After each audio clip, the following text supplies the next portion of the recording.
Greetings, insiders. Today is April 10th, and I have another fabulous marketing story you need to know about. This week, how brands are digging into community-driven marketing activations and what you need to know to get your audience talking back. This is Ad Age Insider, where I'm taking you behind the scenes of the industry's biggest stories with the reporters who actually wrote them.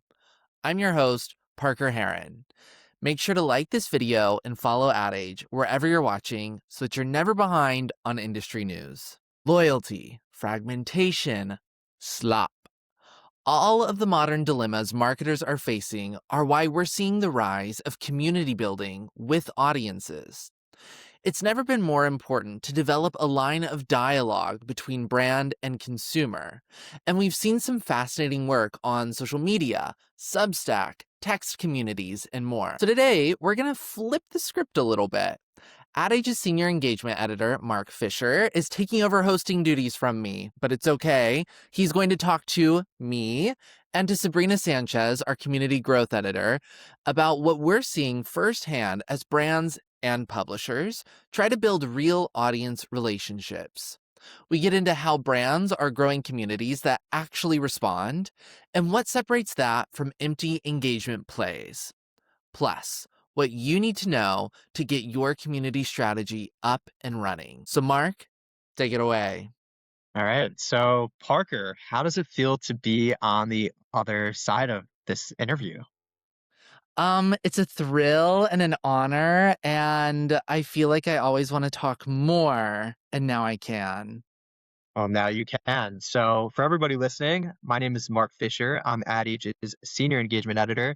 And of course, I'm joined by Parker. You know him very well, our host of the Insider podcast, and also joined by Sabrina Sanchez, our communities lead. Let's get it started. Sabrina, so Ad Age has covered community building for years now. What is it like for you being on the other side of it, building the small agency network, the list, and the next gen marketing community? Yeah, hi guys. It's so weird being on the hot seat. Thank you for having me. Yeah, I mean, it's been really interesting just kind of like being on the other side of it and trying to grow a community ourselves. It is very involved, but I think like the important thing that I've learned is that sometimes these audiences already exist, right? So it's more like tapping into your existing audience base, which I think is what brands have been doing as well, and trying to develop more connections beyond just a one-way interaction. So it's more of a two-way conversation. And, I think the strongest brands today are designing behaviors. So it's less about how many people you reach and more so how people participate once they're already in your circle. And I'm curious, like, how has our coverage kind of informed your strategies in building all of these Ad Age communities, which has really taken off over the last 6 to 8 months since you've been in this role? Obviously, you're a former reporter yourself. Yeah, I mean, I think like I've learned from a lot of different brands, that they try to build with their audiences instead of for, if that makes sense. So, and recently we actually talked about this at our Next Gen Marketing Conference. I actually hosted a panel on designing communities with Hinge, Topicals, and Strava. And obviously they're very different communities. But I think a lot of the things that they had in common were they tried to build with their communities by having two-way interaction, right? So real-time feedback and incorporating that into their product and developing, sort of a system where they can continue to have that dialogue. They were also meeting their audiences where they already are. So not necessarily trying to build new habits, but sort of just kind of building from existing ones. And then the other thing is that, it was also designed to kind of exist even beyond its platform or its product, right? So that, Strava, for example, you think of Strava when you're sharing your running streak on social media. So it's taking people off Strava and bringing them to another platform and sharing Strava branding. So I think that's kind of what I've tried to incorporate is with Small Agency Network, with our Next Gen community for early career professionals, and with the List, which is our executive network, how can we get people to talk about these things even beyond visiting the Ad Age website or being at Ad Age events? That's all good stuff. And I want to hone in on one thing you said and toss it over to Parker, which was meeting audiences where they are. And I feel like that is the origin of Ad Age getting onto Substack. And we've seen multiple brands have success with it. Hinge, Lofty, which is a sleep wellness marketer, and some agencies like Mischief. And if you haven't already read our debut Substack with Mischief, you definitely should. But Parker, I'm curious how all of that has also informed your strategy. What Ad Age has covered about what these brands and agencies are doing on Substack, and then the idea of meeting people where they are. Yeah. Yeah, absolutely. I mean, I think it's funny because I don't always think of Ad Age as a brand, but Ad Age is a brand. And like many brands, we are dealing with a lot of cultural disruption. And it's easy when you're a legacy brand. Ad Age has been around for almost 100 years to think that that's all you need is to say, hey, we've been around for 100 years. They talk about us on Mad Men, so everyone must know who we are and want to read Ad Age. And that's not necessarily as easy as it is. And when we think about journalism, when we think about media, and the disruption that social media and us having the same access to channels that creators on social media have who are maybe aggregating news or doing their own reporting or talking about marketing, the way that the brands that we cover have those same access to talking to audiences, that means that we have to be doing everything that those disruptors and challengers are doing. And so people aren't necessarily going to come to adage.com to read everything we write. So how can we go to platforms where we can be making it really easy for them to read what Ad Age has to offer, to feature other voices as well in these communities, and to have a two-way dialogue, like Sabrina was saying, with our audience who need to know that Ad Age is not just like some big faceless monolith, but a smaller collection of people than you might imagine, who just want to do the best that we can. So I think that was the idea behind Substack. Right on. You mentioned featuring other voices. What does just for our listeners, what does Ad Age have planned in that vein? Yeah. We want to definitely like be a connector. I think that's part of our community's strategy as well. Sabrina, you can tell me if I'm wrong, but like we want to be a piece of the puzzle and not the whole picture. And so I've been really excited as we have launched our Substack at adage.substack.com this week to see how many people have, commented and interacted with our Substack account saying like, please read us as well. And that on the flip side, we can also let them be part of Ad Age's Substack as well in the future.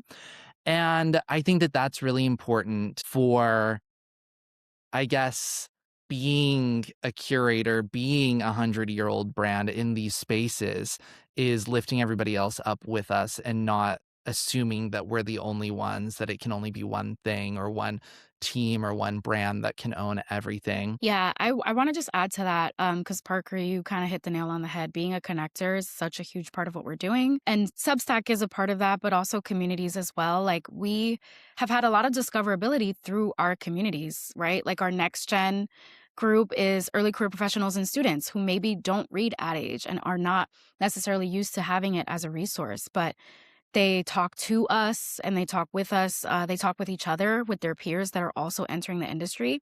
And we can give them valuable tools and resources to learn how to navigate it. So I think like that's such an important part of what we're doing. It's not just come to Ad Age to read breaking news. It's also like have a conversation about what you want to see with us and let us know what is it that you're thinking about, what's on your mind. So I think Substack is going to be a huge part of that. Communities is definitely a part of that as well. Yeah, and one more thing, because Sabrina, you're so right. There was a time in this world when maybe a print edition of Ad Age, if you can even fathom, might have been circulated at a university among like marketing majors or at an agency office among all of the levels of employees. And it is just like not that, I don't want to say accessible. It is also still accessible to type into your computer at adage.com and voila. But it is not the expectation of audiences that they have to go and find us. So being able to implement tools like Substack, like our communities, where we don't make that obstacle for people to find us and consistently have those conversations is huge, major.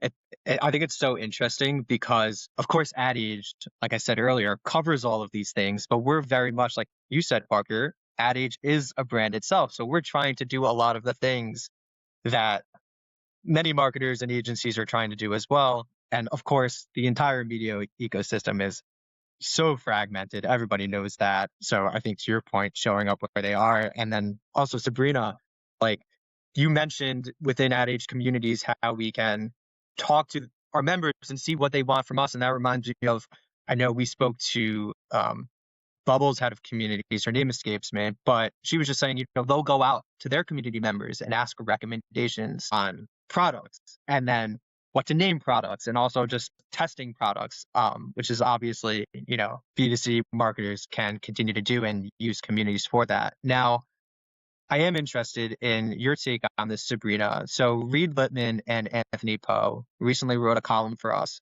about what people want from brands right now. And you guys have already been talking about it, but they drilled it down to three things, which is access, experiences, and belonging. Not being spectators, but being participants. So when you hear all of that, how are you folding that into what you're doing with communities? And also for a marketer listening who maybe has a community within their brand, what can they take from that as well? Yeah, no, that's a really interesting session that you referenced. It was the Touching Grass section at our Next Gen Marketing Summit, which honestly was one of my favorite sessions. So I think during that session, they really reinforced the idea that people want to pull away from social, kind of have a little bit more analog experiences. And what that looks like is honestly in-person experiences, curated experiences where they kind of get to have a say, right? Like imagine in a community, you're giving the brand feedback and now they put on exactly the event that you just said. And, I think one stat that stood out is that more than 80% of Gen Z say they want to disconnect from their screens more often, which signals a really significant cultural shift. We recently did that, actually. Our executive editor, Judy Pollack, is planning our small agency conference right now. And she just dropped a message in our small agency network like, hey, what are some sessions you guys want to see? We got a long list of feedback. So I think that's what we're doing, and how brands can incorporate that themselves is establish a format that works for you where you can have that dialogue. I'm not necessarily saying it's a WhatsApp group. I'm not necessarily saying it's a group chat at all. There could be other formats, right? Substack is a good example of that, to Parker's point, where people can comment back to you. I've seen a lot of brands use those Instagram channels where they can blast messages. Maybe it's Discord, right? A lot of brands have Discord communities as well where they can talk to their members. I think a lot of it, though, is just establishing trust with your members and the people that use your product so that they feel comfortable enough that if they give feedback, you're actually going to execute on it. Absolutely. I also you mentioned Judy Pollack, Ad Age's executive editor, who has been at Ad Age for a long time and is a wealth of knowledge. And it's been fun to see her kind of flourish in the small agency network because we're really seeing her personality shine. And this is a question for both of you, but we'll start with Sabrina. What is it like been getting Ad Age editors and reporters on board with showing maybe a different side of them within these communities? Because that is so important too, right? It's connecting these community members with the people behind the scenes of Ad Age outside of just a regular interview or a conversation at a bar. Yeah, that's a really good question. The people love Judy. I think it's really interesting because Ad Age is a brand, but the reporters are also a brand. We are a brand, the people of Ad Age. And so having that voice that can kind of be like the face of something is really important for Ad Age and for any brand, really. Kind of finding those voices that people trust. And you'd be surprised, I was surprised certainly, to see how much people follow individuals instead of just Ad Age, the brand, right? So getting reporters on board has been super key to like our community strategy. Right. I think we're seeing it all across the marketing industry. A part of our next gen marketing playbook, we wrote about 5 CMOs who are becoming influencers of sorts. And Parker, similar question for you. I mean, that is a large part of what you want Substack to be, right? It's not just the daily roundups that you have been doing, which is great, curating stories for audience members there, but also setting up individual accounts for a Judy Pollock, for a Janine Poggi, our editor in chief, for a Tim Knott, our creativity editor. So can you talk a little bit about that as well? Yes, I mean, everyone should go follow Judy Pollock 3 on Substack because she has written at least one, but I'm told more coming, real ragers of personal essays that have really gotten me laughing. And I think what's so interesting is what Sabrina was saying earlier about like the craving for analog experiences. I think we hear that, and like to me, I am like, all right, back to the medieval ages, get me on my horse and buggy. A one-on-one conversation, whether that's face to face, through WhatsApp, through a chat on Substack or on Instagram, like those are analog experiences in the current age. And getting back to less of a state of like a million reels scrolling through my screen while I have reality TV in the background and a podcast going and like just like blur of media around me to I'm going to have the intention of like consuming one thing, accessing knowledge, accessing another perspective in that one-on-one setting, I think is so important. And that's where we're trying to dig in with our Substack launch and with our communities. That's where I see a lot of brands doing really interesting work, like some of the brands Sabrina mentioned, or I was just looking at Elf Beauty has a Substack publication where they do like behind the scenes on their formulations and their marketing campaigns, but they also feature kind of op-ed type voices, and they have a career advice series going right now where they're just connecting with their audience and providing additional value to their largely like young consumers than just going to the store and buying a beauty product. And you mentioned that Mischief also collaborated with us on our Substack launch. And it's really interesting because they're an agency, and agencies don't typically market themselves like brands the way that Mischief has on TikTok or now on Substack. And in that Q&A that our editor-in-chief, Janine, did with their head of their Substack, Ollie, he said something about wanting to be known before they're needed. And I think that that's like pretty critical, is that consumers need to feel comfortable and like they're, as Sabrina said, part of something. And then when they go to say like, oh, I need to know what's in the news today in the advertising industry, or I need to go buy a lip balm or a foundation, or I need to go hire a marketing agency, then they're already part of that community and are going to be more obliged, inclined to seek you out rather than your competitors. Yeah, Parker, I'm doing the applause sign. I had to teach Mark the applause versus clock it the other day. Conversation for another day. But I think you just said a word because to your point, trust is like a huge thing. Like going back to the whole analog thing, it's not really an anti-digital movement per se. It's more of a rebalancing. We're all super overstimulated. I think we want to know that there are real people behind things. And that is true of brands as well as, media publications, because we don't know what's AI and what's not these days. So everything that we're doing has a lot to do with reflecting the real people behind things and having real conversations with other real people. And so brands that are doing that, we're doing that, are seeing a lot of success with that two-way dialogue because it establishes more trust, right? How do you get your colleagues? Say I'm a listener who is trying to build either a Substack or a community where I want the CEO or a C-suite executive to be in the middle of it, and to showcase their personality.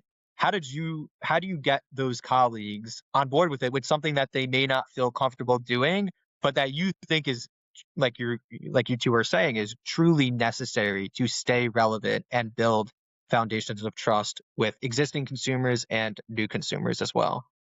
Yeah, I can start on that one because I think that something you said is really important, which is being comfortable. And there are different platforms and different formats that brands are using to do what we're talking about. And they don't all look the same. So if you're not somebody who's comfortable on camera, who wants to be a TikTok star, somebody could have said this to the McDonald's CEO, maybe don't go on video and, do that. It's great to try. It's great to try. I appreciate that from them. But at the same time, we are a print publication, and that's part of the reason why Substack is such an easy yes for us, is because that is the medium that we're comfortable in. And that's where many of the people at Ad Age have built their careers. And so I think that part of it is one, being comfortable, and then two, recognizing what we were talking about earlier, the consumer side of what they probably want from you. I think, like, in the social media age, everybody thinks that they're the most interesting person in the world and that someone will subscribe to my content just because I'm me. And that is, sorry to tell you, not true. And so you really have to think, one, about yourself and what you feel like you can do well. And then two, what you can bring to a consumer or an audience member that is going to incentivize them to interact with you on this platform. Are you providing entertainment? Are you providing, like Sabrina was saying, extra resources or career advice or something like that? Are you providing a behind the scenes on your product? And what are you going to be able to do well and consistently is probably important in this conversation, that somebody who comes and finds you will think is worth subscribing for or following you on that platform for. Because I think that you have to realize that all of these things take a lot of work, and it's not enough to just say, hey, this is me, I'll do this whenever, and assume that people will think that's important enough to follow along with, given everything else we've talked about, this kind of barrage of information and media being thrown at us.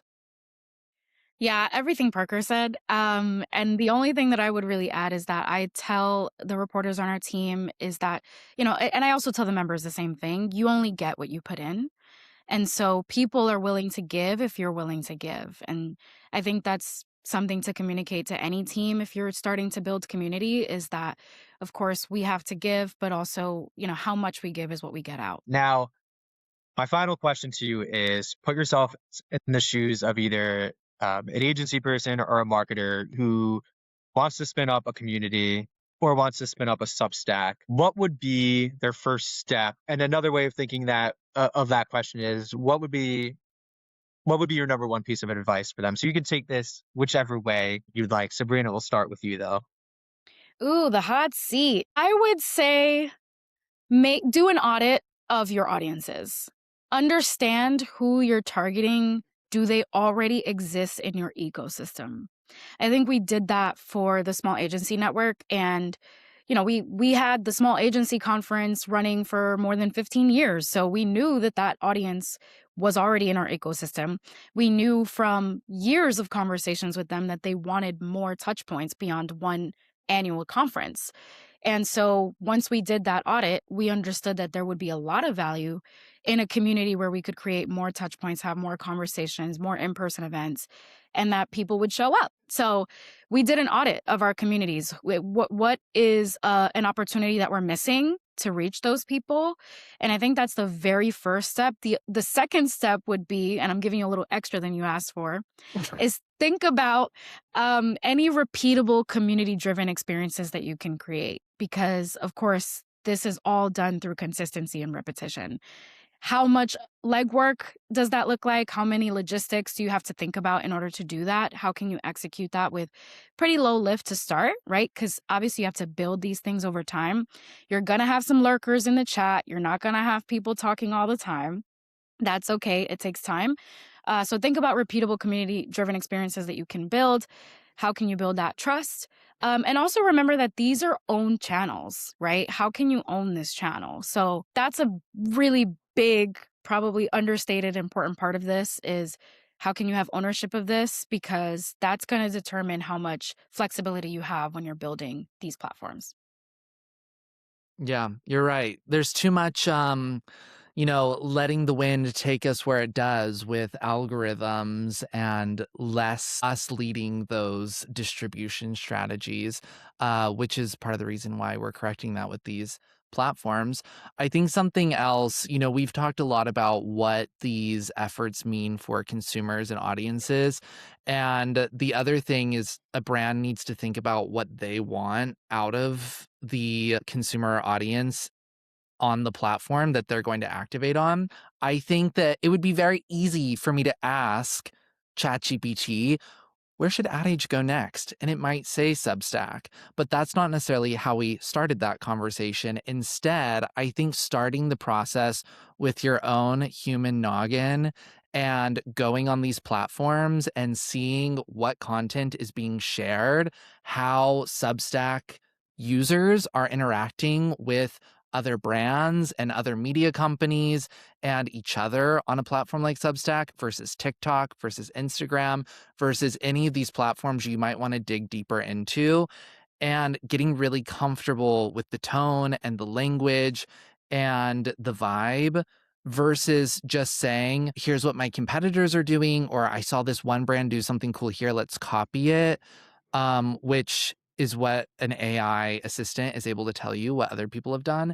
Instead, being able to feel confident in your decisions and your strategy and why you're doing something and what you expect, whether or not it flops or doesn't, what you expect it might give you back in return. I think that is like so important. That's a great answer from the two of you, and that's all the time we have for today. Sabrina, thank you for joining us. Parker, thank you for letting me sit in the host chair today, and I will throw it back to you for the outro.